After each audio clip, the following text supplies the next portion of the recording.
America Iran దాడులతో పశ్చిమాసియా రగిలిపోతోంది.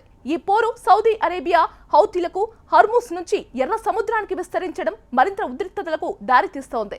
ఇరాన్తో ఓవైపు సైనిక ఒత్తిడిని కొనసాగిస్తూనే మరోవైపు చర్చలకు కూడా తలుపులు తెరిచి ఉంచామని చెబుతున్నారు డొనాల్డ్ ట్రంప్. ఒప్పందం కుదరకపోతే గతం కంటే తీవ్ర స్థాయి దాడులను ఎదుర్కోవాల్సి ఉంటుందని హెచ్చరించారు.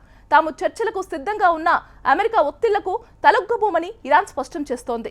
కాగా ఇరాన్ అణ్వాయుధాల తయారీ దిశగా మొగ్గు చూపుతోందనే వార్తలు అమెరికాకు ఆందోళన కలిగిస్తున్నాయి. పశ్చిమాసియా సంక్షోభం రోజురోజుకు మరింత తీవ్రంగా మారుతోంది.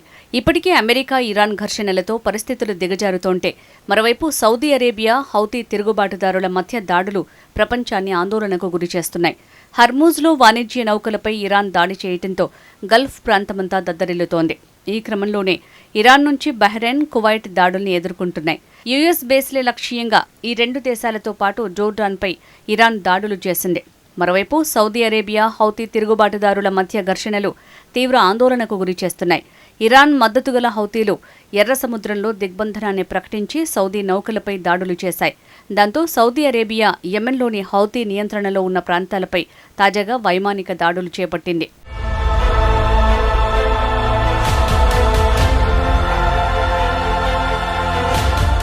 ఉత్తర ఇరాక్లో అమెరికా బలగాలు మోహరించి ఉన్న ఇర్బిల్ నగరం లక్ష్యంగా పేలుడు పదార్థాలతో కూడిన డ్రోన్లను ఇరాన్ ప్రయోగించింది. నగరంలో పలుచోట్ల నల్లటి పొగ అలుముకుంది. ప్రాణ నష్టం సమాచారంపై స్పష్టత లేదు. ఆ డ్రోన్లలో 5 తమ దళాలు కూల్చివేసినట్టు అమెరికా భద్రతా అధికారులు తెలిపారు. మరోవైపు అమెరికా దళాలున్న స్థావరాలకు దూరంగా ఉండాలని పొరుగు దేశాల ప్రజల్ని ఇరాన్ రెవల్యూషనరీ గార్డ్ కోరింది. కువైట్లోని ఉదైరిలో అమెరికా స్థావరాన్ని లక్ష్యంగా చేసుకుని 3 మందుగుండు నిల్వ షెడ్లకు తాము నిప్పు పెట్టి ధ్వంసం చేసినట్టు ప్రకటించింది. బహ్రెయిన్ కేంద్రంగా పనిచేసే అమెరికా నౌకాదళానికి చెందిన ఒక వాచ్ టవర్ని సైతం దెబ్బతీసినట్టుగా తెలిపింది. ఇరాన్ వైమానిక దాడుల్ని తాము అడ్డుకుని కూల్చివేసినట్టు బహ్రెయిన్ ప్రకటించింది. అటు ఉత్తర ఇరాన్లోని రెవల్యూషనరీ గార్డ్ నౌకా స్థావరంపై అమెరికా దాడులు చేస్తోంది.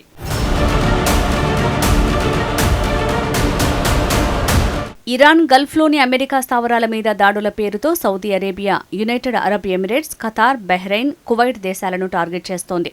గల్ఫ్ దేశాలు తమ సైనిక అవసరాల కోసం అమెరికా మీద ఆధారపడతాయి. అమెరికాకు సహకరిస్తున్నాయనే సాకుతో ఇరాన్ చేపట్టిన దాడులతో ఈ దేశాల ప్రతిష్టకు ముప్పు వచ్చిపడింది. దీంతో ఈ దేశాలు ఇరాన్ దాడులను తీవ్రంగా ప్రతిఘటించాలనే నిర్ణయానికి వచ్చినట్టు తెలుస్తోంది.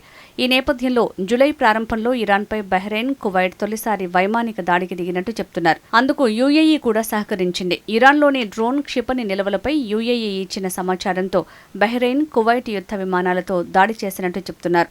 సౌదీ అరేబియా కూడా ఇరాన్ మీద దాడి విషయంలో యుఏఈతో చేతులు కలిపినా చివరికి వెనక్కి తగ్గినట్టు తెలుస్తోంది. పశ్చిమాసియా సంక్షోభం మరింత ముదురుతున్న దశలో అమెరికా అధ్యక్షుడు డొనాల్డ్ ట్రంప్ స్పందించారు.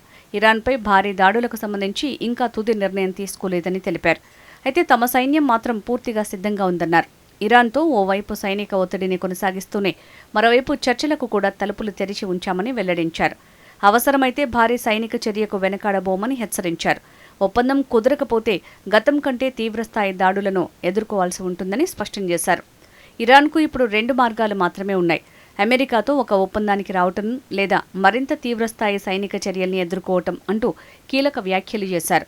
గతంతో పోలిస్తే ఇరాన్ ఇప్పుడు మరింత సీరియస్గా కనిపిస్తోంది. అయితే చర్చలు ఫలిస్తాయని ఇప్పుడే చెప్పలేమని ట్రంప్ అన్నారు. I think they're getting more and more serious as the days go by, for maybe the obvious reason. But we are talking to them right now. Look, there are 2 ways. I consider that the smarter way, but the other is probably the easier way, doing what we're doing. And we can take that to a much higher level if we want to. You know, we're prepared to do that, as you know. We're locked and loaded. We're locked and loaded and ready to go, but we're talking to them, so I think while we're talking, we'll see what comes of it. I believe, Jeff, they're very...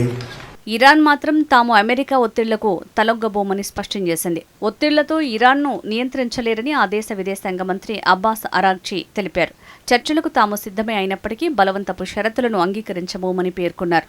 Iran America మధ్య చర్చలు జరగకపోవడానికి మార్గాలు లేకపోవడం కారణం కాదని, America నిరంతరం ఉపయోగిస్తున్న బెదిరింపులు, బలవంతపు ఒత్తిళ్ల ధోరణి మాత్రమే ప్రధాన సమస్య అని అరాగ్చి విమర్శించారు. ఇరాన్ ప్రజల ప్రయోజనాలను, హార్మూజ్ జలసంధిలో దేశ రక్షణను కాపాడుకోవటమే మా ప్రాథమిక సూత్రం. బెదిరింపులకు మేం భయపడేది లేదని ఆయన తేల్చి చెప్పారు. అంతర్జాతీయ సంబంధాలపై అమెరికా చెలాయిస్తున్న ఆధిపత్య ధోరణిని ప్రపంచ దేశాలు కలిసికట్టుగా ఎదుర్కోవాలని SOS సదస్సులో పిలుపునిచ్చారు. Russia, China, Pakistan, Egypt, Uzbekistan, Kyrgyzstan మంత్రులతో ఆయన చర్చలు జరిపారు.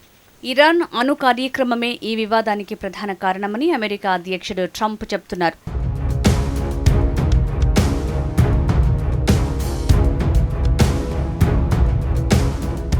ఇరాన్ అణ్వాయుధాలను అభివృద్ధి చేసే దిశగా ముందుకు సాగకుండా అడ్డుకోవటమే తమ లక్ష్యమని స్పష్టం చేశారు. కాగా అణ్వాయుధాల విషయంలో Iran supreme leader Mojtaba Khamenei తన తండ్రి వైఖరి కంటే భిన్నంగా వ్యవహరిస్తున్నట్టు అమెరికా నిఘా వర్గాలు భావిస్తున్నాయి. లాంగ్ రేంజ్ క్షిపణులకు అమర్చగలిగే అధునాతన అణు వార్హెడ్లను అభివృద్ధి చేయాలనే ఆకాంక్ష ఆయనకు ఉందని అమెరికా నిఘా అంచనా వేసింది. 1990లలో నాటి Iran supreme leader Ayatollah Ali Khamenei అణు ఆయుధాలను నిషేధిస్తూ ఫత్వా జారీ చేశారు. తమ అణు కార్యక్రమం కేవలం శాంతియుత ప్రయోజనాల కోసమేనని ఇరాన్ తరచూ చెప్తూ వచ్చేది.